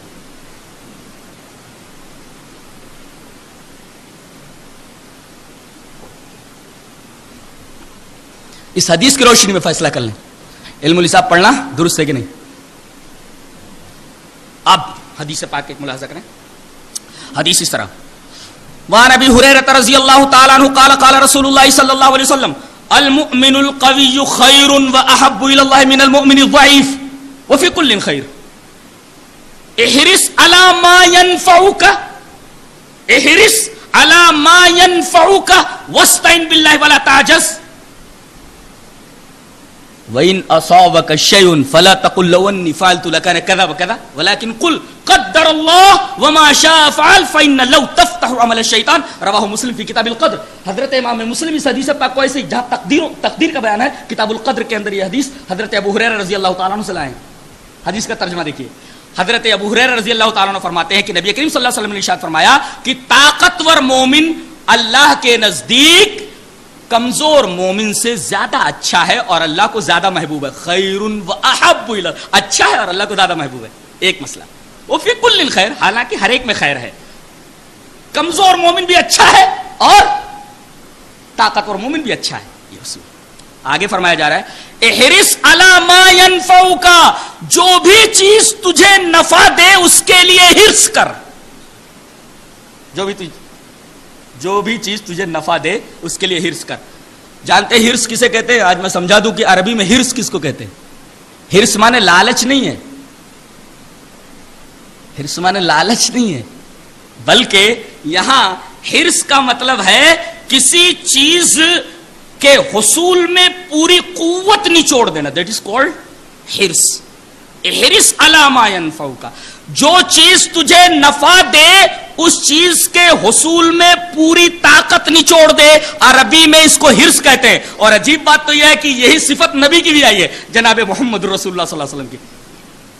فرمایا گیا لقد جاءکم رسول من انفسکم عزیز علیہ ما عنتم حریص علیکم بالمؤمنین رؤوف الرحیم. تمہارے پاس ایک رسول آ گیا ہے تمہیں میں سے کہ اگر تمہیں کوئی تکلیف ہوتی ہے تو درد اسے ہوتا ہے. اے ہے کیسا رسول تھا وہ. درود شریف پڑھ لیں. اللہم صلی علی محمد وعلی آل محمد کما صلیت علی ابراہیم وعلی آل ابراہیم انک حمید مجید. اللہم بارک علی محمد وعلی آل محمد کما بارکت علی ابراہیم وعلی آل ابراہیم انک حمید مجید. تکلیف امتی کو پہنچے اور درد رسول کو ہو. کانٹا چبھے کسی کو تڑپتے ہیں ہم امیر، سارے جہاں کا درد ہمارے جگر میں ہے. عزیز علیہ ما عنتم، تکلیف تم کو پہنچے اور رسول کو درد محسوس ہو. اب اندازہ لگائیے کہ رسول کو اپنے امتیوں سے کس قدر پیار تھا. اور جان لو کہ جو لوگ دوسروں کی فکر کرتے ہیں وہ اپنی فکر ذرا کم ہی کرتے ہیں. اور امت کا جو خلاصہ ہوتے ہیں نبی، یہ اپنی فکر نہیں کرتے، ہمیشہ اپنے امتیوں کی فکر کرتے ہیں. فراق نے کہا نہیں ہے اچھا شیر کیا ہے، تمہیں اہل دل کی خبر نہیں جو جہاں میں گنج لٹا گئے. تمہیں اہل دل کی خبر نہیں جو جہاں میں گنج لٹا گئے. یہ گداگرانے دیار غم، یہ قلندرانے تہی کدو. بیچارے زندگی بھر مفلس کے مفلس رہے، غریب کے غریب رہے، دوسروں کے بارے میں سوچتے رہے. جناب محمد رسول اللہ صلی اللہ علیہ وسلم کو کتنا پیار تھا اپنے امتیوں سے. جی چاہتا ہے کہ ایک حدیث آپ کے سامنے پیش کر دوں، اس کے بعد اس حدیث پر بحث کروں. حدیث اس طرح وعن ابی ہریرہ رضی اللہ تعالی عنہ قال قال رسول اللہ صلی اللہ علیہ وسلم لكل نبی دعوت مستجابہ فتعجل كل نبی دعوته وانی اختبات دعوتی شفاعۃ لامتی یوم القیامہ فهي نائلۃ ان شاء اللہ من مات من امتی لا یشرک باللہ شیئا. رواہ مسلم فی کتاب الایمان. حضرت امام مسلم اس حدیث پاک کو ایسے کتاب الایمان میں لائے. پوری روایت میں نے ریفر کر دی ہے، کتاب الایمان میں روایت آپ دیکھ لیں. حضرت ابو ہریرہ فرماتے ہیں کہ نبی کریم صلی اللہ علیہ وسلم نے ارشاد فرمایا ہر نبی کی ایک دعا ضرور قبول ہوتی ہے. کیا مطلب ہے اس کا؟ اللہ نے جتنے انبیاء کرام دنیا میں بھیجے، مسند احمد کی روایت ہے کہ 1,24,000، لیکن اس روایت پر کلام ہے، متکلم فی روایت ہے. 1,24,000 سے زیادہ بھی ہو سکتے ہیں، 1,24,000 سے کم بھی ہو سکتے ہیں. بہرحال بہت سارے انبیاء کرام آئے اور ہر ایک نبی سے اللہ تبارک و تعالی نے یہ کہہ دیا کہ تم بہت ساری دعائیں کرو گے قبول کروں گا، بہت ساری دعائیں کرو گے ریجیکٹ کر دوں گا، نہیں قبول کروں گا. لیکن ایک دعا کے بارے میں گارنٹی دیتا ہوں کہ ضرور قبول کروں گا. لکل نبی دعوت مستجابہ، یہ اس ٹکڑے کا مفہوم ہے کہ ہر نبی کی ایک دعا ضرور قبول ہوگی. نبی کریم صلی اللہ علیہ وسلم نے فرمایا فتعجل کل نبی دعوتہ، ہر ایک نبی نے اپنی دعا میں جلدی کر ڈالی، دنیا ہی میں وہ دعا مانگ لی. لیکن میں نے تمام انبیاء کرام، ایک لمبا سلسلہ ہے انبیاء کرام کا، تمام انبیاء کرام نے وہ دعا دنیا میں مانگ لی جس کے بارے میں یہ گارنٹی دی گئی تھی اللہ کی طرف سے، یہ ضمانت دی گئی تھی کہ ضرور قبول ہوگی. تمام انبیاء کرام نے وہ دنیا میں ہی وہ دعا خرچ کر ڈالی اور قبول ہو گئی.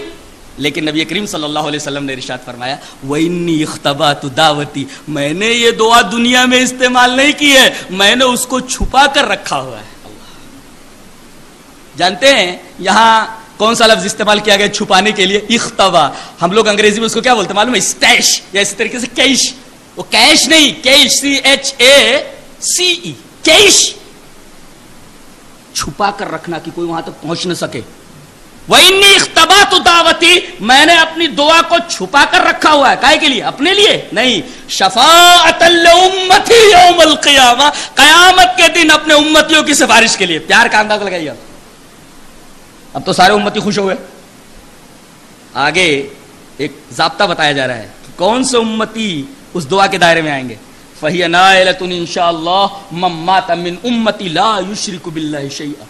اللہ کے ساتھ جس میں دنیا میں کسی کو شریک نہیں کیا ہوگا، نبی کریم صلی اللہ علیہ وسلم کی سفارش کے دائرے میں آئے گا. اگر کسی نے ذرہ برابر شرک کیا ہے اللہ تبارک و تعالیٰ کے ساتھ تو نبی کریم صلی اللہ علیہ وسلم کی اس دعا کے دائرے میں آ ہی نہیں سکتا. لہذا ہمیں شرک کے بارے میں بہت ہی محتاط اور بہت ہی کیئرفل رہنے کی ضرورت ہے. تو نبی کریم صلی اللہ علیہ وسلم کا پیار دیکھیے. تو آپ نے فرمایا احرص علی ما ینفعک، میں امتیوں پر حریص ہوں، لہذا تمہیں جو چیز نفع دے اس کو حاصل کرنے کے لیے تم اپنی پوری قوت نچوڑ دو. یہ ہوا احرص علی ما ینفعک کا مطلب. اچھا، واستعن باللہ ولا تعجز، اور اللہ سے مدد طلب کر، اس لیے کہ صرف کوشش کرنا ہی کافی نہیں ہے. بعض لوگ ڈاکٹری پڑھتے ہیں، طلبہ کے لیے ایک پیغام ہے. بعض لوگ ڈاکٹر بن رہے ہیں، انجینئر بن رہے ہیں، رات دن محنت کر رہے ہیں، لیکن نمازوں سے غافل ہیں، اللہ سے بیزار ہیں، اللہ سے دور ہیں. فرمایا گیا نفع بخش چیز کے حصول میں پوری قوت لگاؤ. یہ ضابطہ 5 گھنٹے خالی سو، بقیہ جاگو، طاقت نچوڑ دو منزل تک پہنچنے کے لیے. کیا پیغام ہے یہ لفظ! کہیں نہیں آپ دیکھیں گے اس طریقے کا لفظ کہ نفع بخش چیز کے حصول میں اپنی پوری قوت نچوڑ دو، حرص کرو. ڈاکٹر بننا ہے 18 گھنٹے پڑھو، IAS آفیسر بننا ہے 20 گھنٹے پڑھو، CA کرنا ہے تو کم سے کم 18 گھنٹے پڑھو. احرص علی ما ینفعک، یہی کافی نہیں ہے. محنت، واستعن باللہ، اللہ تبارک و تعالیٰ سے مدد طلب کرتے رہو. تمہارا ربط اللہ سے نہیں ٹوٹنا چاہیے. صرف محنت ہی کافی نہیں ہے، فیصلہ تو اوپر سے ہوتا ہے کامیابی کا اور ناکامی کا. لہذا جہاں محنت ہو ہماری نفع بخش چیز کے لیے، وہیں ہمارا تعلق اللہ تبارک و تعالیٰ سے ہونا چاہیے. واستعن باللہ ولا تعجز، اور گھبرا کر کے کہیں چھوڑ مت دینا. کتنا مشکل ہے، کون جائے سر کھپانے کے لیے. اس لیے کہ عجز یہ حرص کے منافی ہے. جو آدمی عاجز ہو جائے وہ قوت کیا نہیں چھوڑے گا. احرص علی ما ینفعک واستعن باللہ ولا تعجز. اچھا، اس کے بعد قدر کا ایک مسئلہ بتایا گیا کہ اگر تمہیں کوئی چیز، کوئی مصیبت تمہارے اوپر آ جائے تو یہ مت کہو کہ اگر میں نے ایسا کیا ہوتا تو ایسا ہوتا. مریض کو اگر میں بڑے اسپتال میں لے گیا ہوتا تو ٹھیک ہو گیا ہوتا. نہ، ایسا نہیں ہے. لو انی فعلت لکان کذا وکذا، اگر میں ایسا کرتا تو ایسا ایسا ہوتا. نہیں، ولیکن قل، یہ بولو قدر اللہ، اللہ نے یہی مقدر کر رکھا تھا. وما شاء فعل، اور جو اس نے چاہا ہوا. فإن لو تفتح عمل الشیطان، یہ اگر مگر یہ شیطان کا دروازہ کھول دیتا ہے. جو ہوا ما قدر وهو کائن، جو ہوا وہ اللہ کی طرف سے مقدر تھا. سوال جو ہوا تھا کہ علم کی جو تقسیم نافع اور غیر نافع کی طرف ہوئی تھی، وہ کہاں تک صحیح ہے؟ بالکل صحیح ہے. وہ یہ میری تقسیم نہیں ہے، یہ ابن تیمیہ کی تقسیم ہے. مجموع الفتاوی کے اندر دیکھیے، جو میرے پیر و مرشد ہیں، یہ تقسیم امام ابن تیمیہ کی ہے. علوم نافعہ، علوم غیر نافعہ، یہ تقسیم ان کی ہے. اچھا، اب یہاں سمجھ لیں کہ علم نافع کس کو کہتے ہیں، علم غیر نافع کس کو کہتے ہیں. یہ سمجھنا ضروری ہے، یہ سمجھ لیا جائے. پہلے 2 آیات قرآنیہ، اس کے بعد ایک حدیث پاک. اللہ تبارک تعالیٰ نے ارشاد فرمایا فَأَعْرِضْ عَمَّنْ تَوَلَّىٰ عَنْ ذِكْرِنَا وَلَمْ يُرِدْ إِلَّا الْحَيَاةَ الدُّنْيَا ذَلِكَ مَبْلَغُهُم مِّنَ الْعِلْمِ. سورہ نجم. فَأَعْرِضْ عَمَّنْ تَوَلَّىٰ عَنْ ذِكْرِنَا وَلَمْ يُرِدْ إِلَّا الْحَيَاةَ الدُّنْيَا ذَلِكَ مَبْلَغُهُم مِّنَ الْعِلْمِ. کتنی پیاری بات کہی ہے. بس آپ ان سے منہ پھیر لیجئے جو آپ سے پیٹھ پھیر لیں. واللہ کا مطلب ہوتا ہے پیٹ پھیر لینا, اور اعراض کا مطلب ہوتا ہے چہرہ پھیر لینا. واللہ کا مطلب ہوتا ہے پیٹ پھیر لینا, اور اعراض کا مطلب ہوتا ہے چہرہ پھیر لینا. جو آپ سے جو ہمارے ذکر سے پیٹ پھیرے تو اے ہمارے حبیب آپ ان سے چہرہ پھیر لیجئے. فَعَارِفْ عَمَّنْ تَوَلَّى عَنْ ذِكْرِنَا, جو ہمارے ذکر سے پیٹ پھیرے تو اے میرے حبیب آپ ایسا کرو کہ چہرہ پھیر لو اس آدمی سے. اس کا معاملہ تو یہ ہے وَلَمْ يُرِدِ إِلَّا الْحَيَاةَ الدُّنْيَا, اس کے پیش نظر تو صرف دنیاوی زندگی ہے. ذَلِكَ مَبْلَغُهُم مِّنَ الْعِلْمِ, یہ ان کا مبلغ علم ہے. یہ آیت کریمہ بتا رہے کہ علم نافع وہ ہے, علم نافع وہ ہے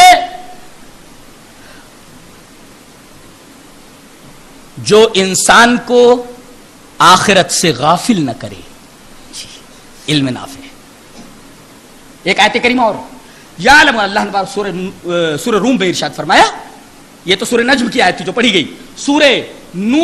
سورہ روم کے اندر اللہ تبارک تعالیٰ نے ارشاد فرمایا یعلمون ظاہرا من الحیات الدنیا وہم عن الآخرۃ ہم غافلون. یہ دنیاوی زندگی کے ظاہر پر مرمٹ رہے, اس کے بارے میں خالی علم ہے ان کو. یعلمون ظاہرا من الحیات الدنیا, ان کو دنیا کے ظاہر کا علم ہے. وہم عن الآخرۃ ہم غافلون, یہ آخرت سے غافل ہے. تو جو علم آخرت سے غافل کر دے, اللہ سے غافل کر دے, وہ علم نافع ہو ہی نہیں سکتا. بلکہ وہ علم جو آدمی کو پہلے اللہ کے ساتھ جوڑے اور پھر اس علم کے جو اللہ سے جوڑنے والا علم ہو اس علم کی تائید کر رہا ہو, تو جو بھی ایسے علم کی تائید کرے وہ سب کا سب سارا کا سارا علم نافع ہو جائے گا. یہ مطلب ہے علم نافع جو اس آیت کریمہ سے مستفاد ہے. ورنہ اگر آپ قرآن و حدیث کا علم حاصل کر لیں لیکن وہ بھی آپ کے لیے غیر نافع بن جائے گا, آپ کے لیے نقصان دہ ثابت ہوگا, آپ کو کوئی فائدہ نہیں پہنچائے گا اگر آپ اسے اللہ کے لیے استعمال نہ کریں. دلیل اس طرح وعن ابی ہریرہ رضی اللہ تعالی عنہ قال قال رسول اللہ صلی اللہ علیہ وسلم من تعلم العلم لیباہی به العلماء ویماری به السفہاء ویصرف به وجوہ الناس الیہ ادخلہ اللہ جہنم. رواہ ابن ماجہ فی ابواب العلم. حضرت امام ابن ماجہ اس حدیث پاک کو ابن ماجہ شریف پہلے چیپٹر میں باب اتباع سنت رسول اللہ صلی اللہ علیہ وسلم کے باب جو ابواب العلم ہے اس کے اندر یہ حدیث لائے حضرت ابو ہریرہ سے. پوری حدیث میں نے ریفر کر دی, باب بھی بتا دیا ہے, وہاں ڈھونڈ لیں آپ.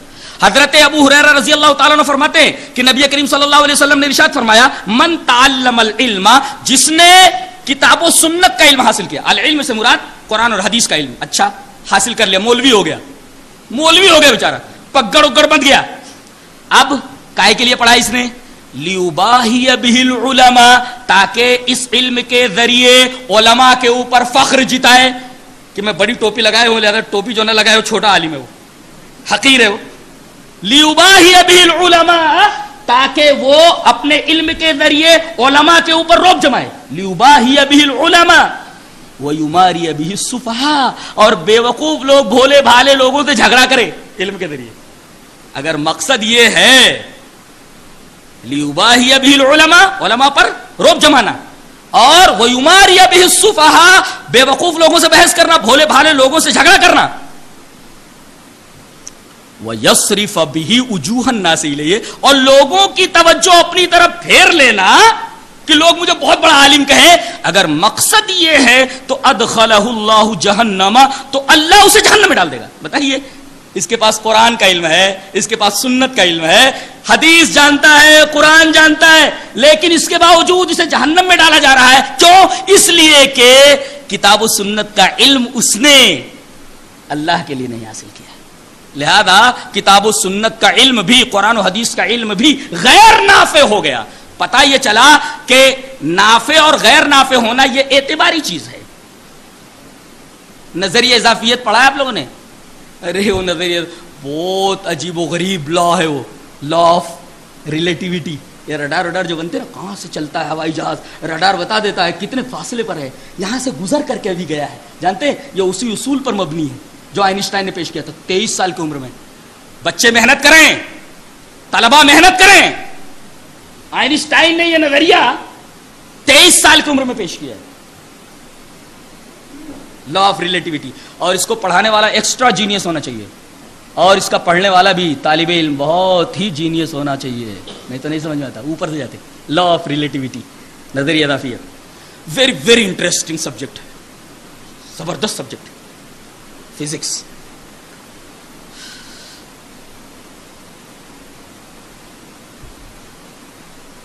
ایک حدیث پاک یاد آئی, جی چاہتا ہے پیش کر دوں علم کی فضیلت میں, بہت پیاری حدیث ہے. حدیث اس طرح, وعن حمزة بن عبد الله بن عمر رضي الله تعالى عنهما ان ابن عمر رضي الله تعالى عنهما قال سمعت رسول الله صلى الله عليه وسلم يقول بينما انا نائم اتيت بقدح لبن فشربت حتى اني لارى الري يخرج في اظفاري ثم آتيت فضل عمر بن الخطاب رضي الله تعالى عنه قالوا فما اولته يا رسول الله قال العلم رواه البخاري في كتاب العلم. حضرت امام بخاری رحمۃ اللہ علیہ حدیث پاک کو ایسے کتاب العلم لائے, باب ہے باب فضل العلم, اور کتاب کیا ہے, چیپٹر کیا ہے, کتاب علم ہے. راوی حضرت حمزہ ابن عبداللہ ابن عمر ہے. وہ کہتے ہیں کہ حضرت عبداللہ ابن عمر رضی اللہ تعالی عنہما کو میں نے یہ بیان فرماتے سنا کہ رسول اللہ صلی اللہ علیہ وسلم نے ارشاد فرمایا کہ میں سویا ہوا تھا, بینما انا نائم, while I was sleeping, میں سو رہا تھا, اچانک دودھ سے بھرا ہوا ایک قدح لایا گیا, قدح پیالہ لایا گیا, بے قدح لبن, دودھ کا ایک پیالہ لایا گیا اور کہا پیجئے. میں نے جی بھر کے دودھ پیا, فشربت, اللہ کے رسول صلی اللہ علیہ وسلم نے فرمایا جی بھر کے میں نے دودھ پی لیا, کچھ بچ رہا, ثم آتیت فضلی, فضل کہتے ہیں بچے ہوئے حصے کو, ثم آتیت فضلی عمر ابن الخطاب رضی اللہ تعالیٰ عنہ, بقیہ جو دودھ رہ گیا تھا, باقی بچ گیا تھا, میں نے عمر ابن خطاب کو دے دیا, خلیفہ ثانی کو. جب آپ نے یہ خواب بیان کیا صحابہ کرام سے, تو صحابہ کرام نے پوچھا فما اولتہ یا رسول اللہ, اے اللہ کے رسول صلی اللہ علیہ وسلم آپ نے اس کی تعبیر کیا نکالی, فما اولتہ یا رسول اللہ, اے اللہ کے رسول آپ نے اس کی تعبیر کیا نکالی ہے. قال العلم, کہا کہ دودھ سے تعبیر میں نے علم کی لی ہے. ذرا غور فرمائیے کہ علم میں اور دودھ میں کتنی مناسبت ہے اور ایک دوسرے میں کس قدر اشتراک ہے کہ دودھ غذاء الابدان ہے اور وہیں علم غذاء الارواح ہے. دودھ غذاء الابدان, وہیں علم غذاء الارواح. لہذا روح کو اگر بالیدگی بخشنی ہے تو ضروری ہے کہ علم حاصل کیا جائے. وہ آدمی جس کے پاس علم ہی نہیں ہے وہ انسان ہی نہیں ہے. ایک بات اور یاد آئی, بڑی عجیب و غریب, آپ نے کبھی غور کیا کہ نبی کریم صلی اللہ علیہ وسلم پر پہلی وہی اتر رہی ہے اور 5 آیتیں اتر رہی ہیں, 5 آیتوں میں پہلی آیت کا پہلا ورڈ اقرا کیوں ہے؟ اللہ, میں نے اس پر غور کیا تو میرے رونگٹے کھڑے ہو گئے. قرآن حکیم پہلا ورڈ ہی نبی پر اتار رہا ہے, اقرا, پڑھ. دیکھیے میں نے رخش خیال کو کہاں تک دوڑایا ہے, دیکھیے اقرا, پڑھ. در حقیقت اس لفظ سے پہلے اور اس لفظ کے بعد 2 زمانے. لفظ اقرا اپنے ماقبل کے زمانے اور اپنے مابعد کے زمانے کے درمیان ایک خط فاصل ہے, ایک بارڈر لائن ہے, ایک ڈیوائڈنگ لائن ہے اور ایک خط فاصل. یعنی اقرا سے پہلے جو زمانہ تھا وہ زمانے جاہلیت کہا جاتا ہے, اور اقرا کے بعد اب علم قیامت تک پھیلتا رہے گا, اس لیے کہ قرآن علم بن کر کے آ گیا ہے. گویا یہ لفظ اقرا اپنے زمانے ما قبل اور زمانے ما بعد کے درمیان, ریڈ, پڑھ, یہ ایک خط فاصل, ایک بارڈر لائن اور ایک ڈیوائڈنگ لائن ہے. اس سے پہلے جو زمانہ گزرا اقرا سے پہلے وہ زمانہ زمانے جاہلیت ہے, اور اس کے بعد والا زمانہ اب یہاں سے علم کی نشو و نما.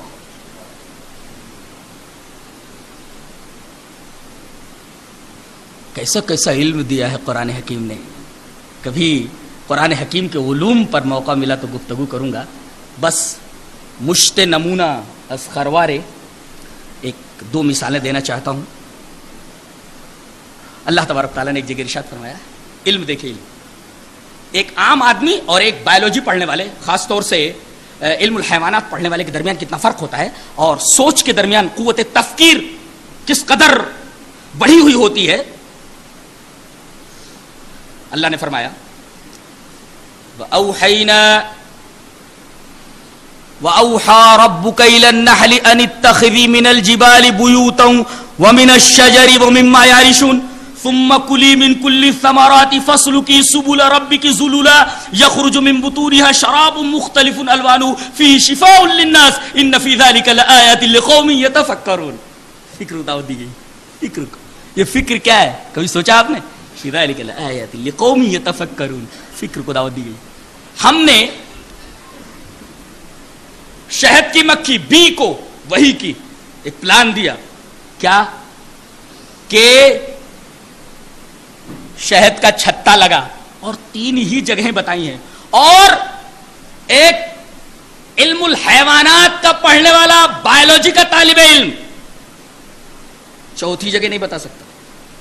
3 جگہ قرآن نے بتائی ہیں. شہد انہی 3 جگہوں پر لگانے کا حکم دیا گیا. شہد کی مکھی انہی 3 جگہوں پر لگاتی ہے. کہاں؟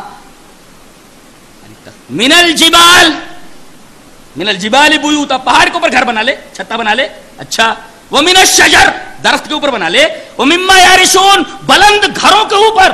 بتائیے ان 3 جگہوں کے علاوہ شہد کی مکھی کہاں گھر بناتی ہے؟ یہ 3 جگہیں بتائی گئی. چوتھی جگہ کوئی دریافت نہیں کر سکتا. اور اس کے بعد کہا گیا, عام طور پر یہ سمجھ رہے ہو کہ مکھیوں کا جو ہیڈ ہوتا ہے, بادشاہ ہوتا ہے, وہ مذکر ہوتا ہے. ایسا نہیں ہے, مؤنث حکمراں ہوتی ہے, اس لیے کہ اس کے لیے مؤنث کا صیغہ لایا گیا ہے. ان اتخذی, اتخذ, اتخذا, اتخذو, اتخذی, یہ واحد مؤنث کا صیغہ ہے, واحد ظاہر کا مؤنث کا. اتخذی, تو بنا, اور اس کے بعد پھر وہی مؤنث کے صیغہ استعمال کیا جائے. ثم کلی, پھر تو کھا. دیکھیے اب کہاں چھتا لگانا ہے بتا دیا گیا. حکمراں کون سی بی ہوتی ہے, نر کی مادہ, بتا دیا گیا مادہ ہوتی. اچھا, اس کے بعد کہا گیا کلی. اے کیا لفظ ہے, کھا لے.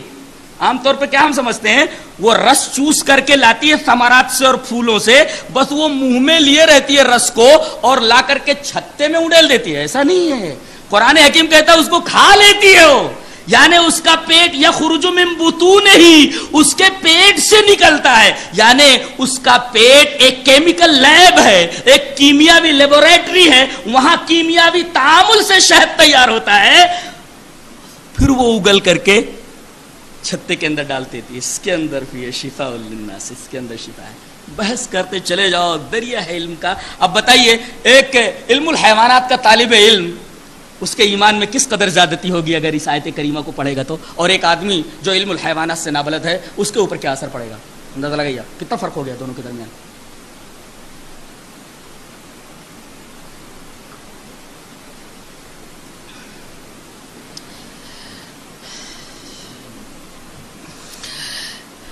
اللہ اکبر, کیسے کیسے علوم ہیں. ہمارے ڈاکٹر صاحب نے, ڈاکٹر پروفیسر اشفاق انجم نے یہ حکم دیا تھا کہ ایک آیت کریمہ پر آپ نے بحث ادھوری رکھ دی تھی, اس کی تشریح کر دیں اور اس کے اندر جو اشارہ ہے اس اشارے کو ذرا لوگوں کے سامنے رکھ دیں. میں چاہتا ہوں کہ ان کے حکم کی تعمیل کرتے ہوئے آپ تک وہ اشارہ پہنچا دوں. آیت کریمہ پڑھتا ہوں.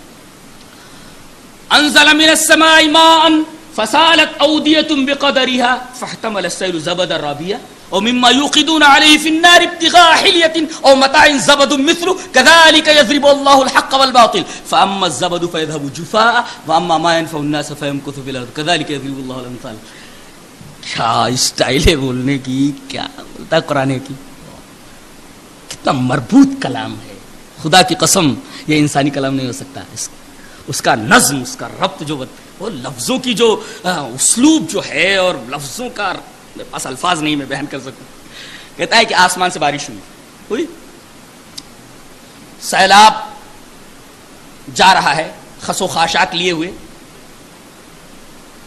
اوپر حباب ہے, جھاگ ہے، بلبلا ہے، بلبلے کو بھی اٹھائے رہتا ہے. کہتے ہیں یہ جو جھاگ نظر آ رہا ہے یہ جھاگ تھوڑی دیر میں ختم ہو جاتا ہے، یہ بلبلے معدوم ہو جاتے ہیں. نفع بخش چیز جو رہتی ہے وہ زمین میں بیٹھ جاتی ہے، جو نافع ہوتی ہے وہ بیٹھ جاتی ہے. اور اللہ تبارک تعالیٰ اسی طرح حق اور باطل کی مثال بیان کرتا ہے کہ بظاہر ایسا لگتا ہے جیسے حق کمزور ہے، حق کمزور ہے، دبا ہوا ہے. بلبلا بدن تانے ہوئے سطح آب کے اوپر دوڑتا چلا جا رہا ہے، بظاہر باطل پھولا ہوا نظر آتا ہے، طاقتور نظر آتا ہے، لیکن حقیقت یہ نہیں ہے. باطل کا انجام مٹ جانا ہے. جاء الحق وزهق الباطل. نفع بخش چیز جو رہتی ہے وہ بیٹھ جاتی ہے، جس کو پانی کہتے ہیں. تو اللہ تبارک تعالیٰ فرماتا ہے کہ میں نے اسے حق اور باطل کی مثال میں پیش کیا ہے. ہمارے ایک دوست نے کہا کہ ایک سادھو نے کہا کہ اس آیت کریمہ میں سونا بنانے کا طریقہ ہے. جی جناب پتہ نہیں. کہا کہ میں نے اس آیت کریمہ سے سونا بنانا سیکھا ہے، سورہ رعد کی 17 نمبر کی آیت سے. میں نے ان سے وضاحت چاہی کہ اس کے اندر تو ہمیں کچھ نظر نہیں آ رہا ہے. کہا کہ اس کے اندر کوٹھالی نظر آ رہی ہے جس میں سونے کو پگھلایا جا رہا ہے، ہاں نظر آ رہی ہے. زیور نظر آ رہا ہے، ہاں نظر آ رہا ہے. سونا یہ لفظ موجود ہے ذہب کا. اسی طریقے سے گرمانا، آگ روشن کرنا، آگ بھی موجود ہے. النار ومما یوقدون علیہ فی النار، نار بھی موجود ہے. اور ایقاد مانے سلگانا، یہ بھی ہے. ہاں سب ہے. کہا کہ جانتے ہو اللہ تبارک و تعالیٰ نے حق کی مثال سونے سے دی ہے. سونے کی خصوصیات ہیں بہت ساری، چند خصوصیات بتاتا ہوں.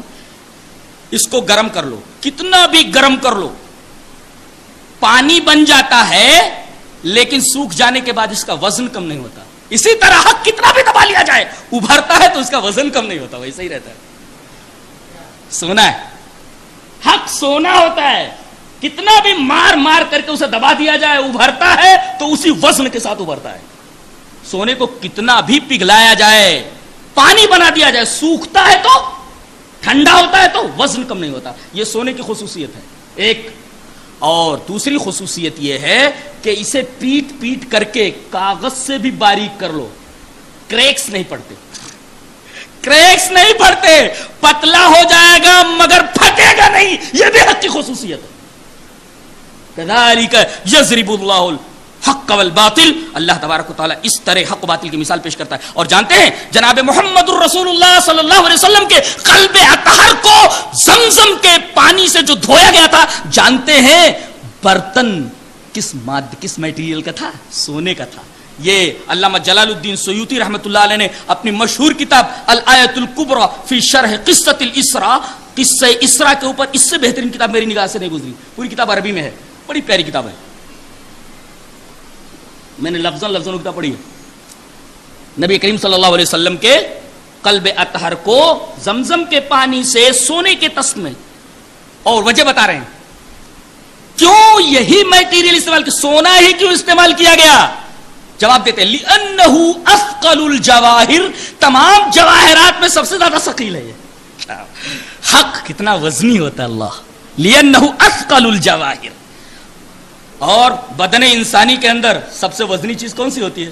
انسان کا قلب ہوتا ہے. لہذا وزنی چیز کو اثقل جواہر ہی کے اندر دھویا جائے، اور سب سے بہترین پانی ہے زمزم کا پانی. کیا شرح کی جائے، میرے پاس الفاظ نہیں ہے. تو اس نے کہا کہ اس میں سونا بنانے کا طریقہ ہے.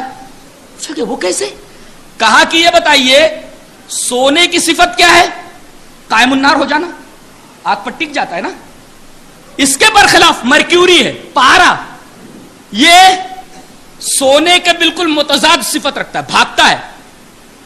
آگ سے تو اتنا نفور ہے اس کو کہ وہ تھرما میٹر لگاتے ہیں نا، منہ کی معمولی گرمی برداشت نہیں کرتا، بھاگتا ہے اوپر، اور جس سے ہم پتہ لگا لیتے ہیں کہ بخار کتنا ہے. دیکھیں پارا کتنا بھاگتا ہے، اس کو آگ سے اتنا نفور ہے. کہتے ہیں اگر اسی مرکیوری کو جسے آگ سے نفور ہے، جو سونے کی متضاد صفت رکھتا ہے، اسی کو کسی بھی طریقے سے اگر قائم النار بنا لیا جائے اور سونے کی پالش دے دی جائے، کھرا سونا ہے. الفاظ حق و باطل کی مثال کے لیے لائے ہیں. لیکن ضمناً اسے یہ بات سمجھ میں آ گئی کہ اس میں سونا بنانے کا طریقہ ہے. نہ جانے کون کون سے علوم بند ہے، اللہ بہتر جانے. بڑا عجیب و غریب علم ہے اور بڑی عجیب و غریب کتاب ہے. اب میں چاہتا ہوں کہ علم نافع اور علم غیر نافع پر ایک حدیث پیش کر دوں. میں نے کہا نہیں کہ ہم دلیل کے متبع ہیں، ہم دلیل کے متبع، ہم دلیل کو مانتے ہیں، لہذا علم نافع پر ایک حدیث، علم غیر نافع پر ایک حدیث. حدیث اس طرح: وعن ابي هريره رضي الله تعالى عنه ان رسول الله صلى الله عليه وسلم قال اذا مات الانسان انقطع عنه عمله الا من ثلاثه الا من صدقه جاريه او علم ينتفع به او ولد صالح يدعو له، رواه مسلم في كتاب الوصيه. ہم نے اس حدیث پاک کی شرح گزشتہ موقع پر کر دی تھی. اس کے اندر صرف یہ بتانا ہے کہ نبی کریم صلی اللہ علیہ وسلم نے فرمایا او علم ينتفع به، یا علم نافع چھوڑ کر چلا جائے تو مرنے کے بعد بھی اس کا ثواب ملتا رہتا ہے. کسی نے کہا کہ ایصال ثواب کے منکر معلوم ہوتے ہیں. ارے اللہ کے بندو، یہ حدیث تو میں نے پیش کی نا. حضرت ابو ہریرہ رضی اللہ تعالیٰ عنہ فرماتے ہیں کہ نبی کریم صلی اللہ علیہ وسلم نے ارشاد فرمایا کہ جب انسان مر جاتا ہے تو اس کا عمل ختم ہو جاتا ہے، مگر 3 چیزیں اس کے مرنے کے بعد بھی ان کا ثواب ان کو پہنچتا رہتا ہے. یہ تو میں نے کہا نہیں حدیث کے آئینے میں ایصال ثواب کا انکار کہا، اور جناب عالی انہوں نے اخبار میں دے دیا اور حدیثیں پیش کر دی. جیسے معلوم ہوتا ہے کسی جاہل نے تقریر کی ہے. اور جتنی حدیثیں پیش کی گئی تھی نا وہ تمام ایصال ثواب کا پورا ایک موضوع ہے. میرا کیسٹ موجود ہے جو مدینہ منورہ میں ہوئی ہے، شہر رسول میں، بالکل مسجد نبوی سے تھوڑے فاصلے کے اوپر ایک مقام کے اوپر میرا بیان اسی موضوع کے اوپر ہوا ہے. شہر رسول میں جناب محمد الرسول اللہ صلی اللہ علیہ وسلم کے پائے اقدس جہاں پڑے ہوں گے وہاں میں کھڑا ہوا تھا.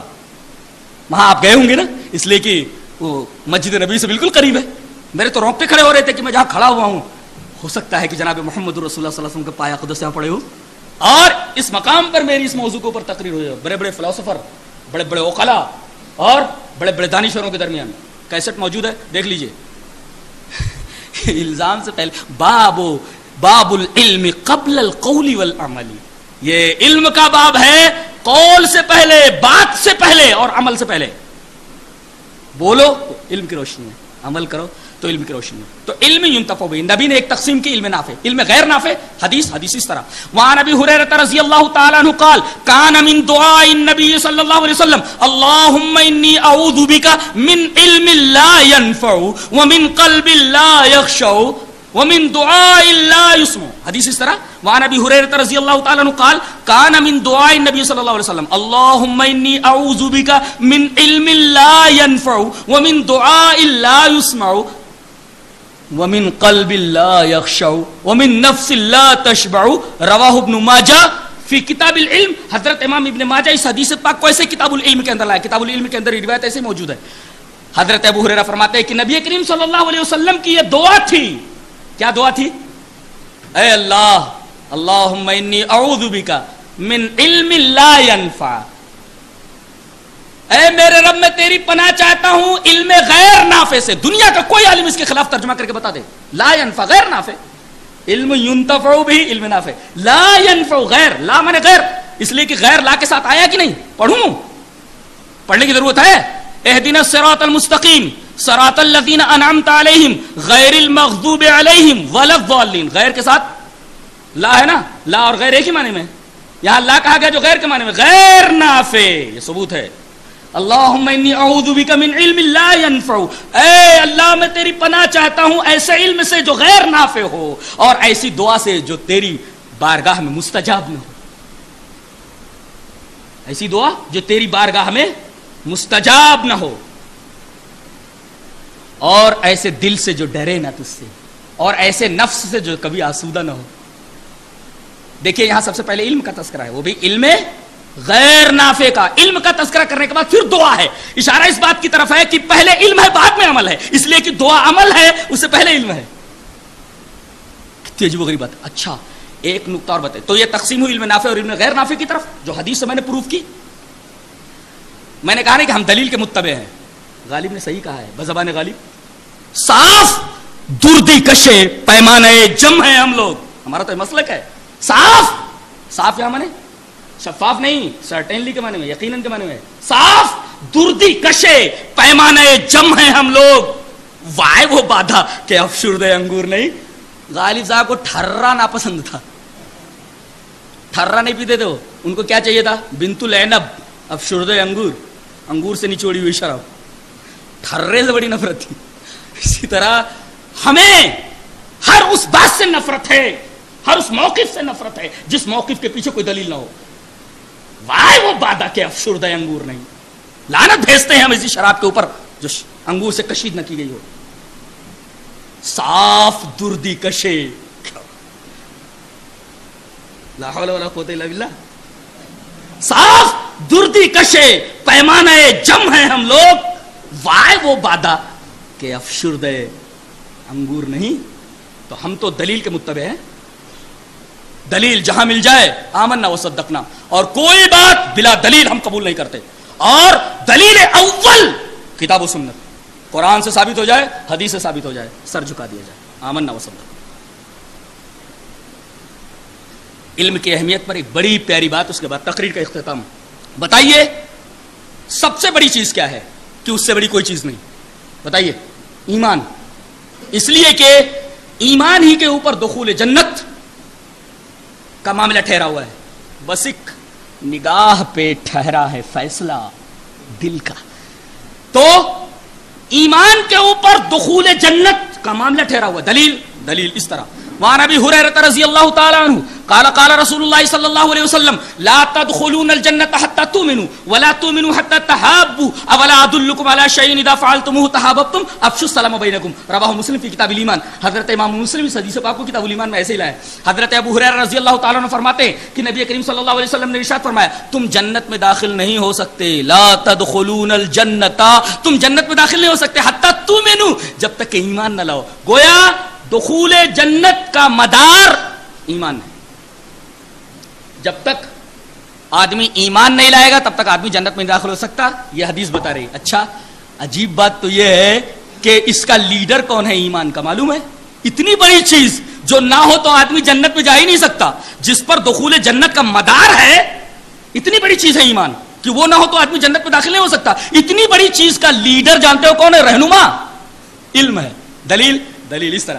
وقال الذين اوتوا العلم والایمان لقد لبثتم في كتاب الله الى يوم البعث. کہا علم والوں نے اور ایمان والوں نے. اللہ تبارک و تعالی نے علم والوں کو مقدم کیا، ایمان والوں کو مؤخر کیا. پہلے علم ہے بعد میں ایمان ہے. گویا ایمان کا رہنما عمل ہے. وقال الذين اوتوا العلم والایمان.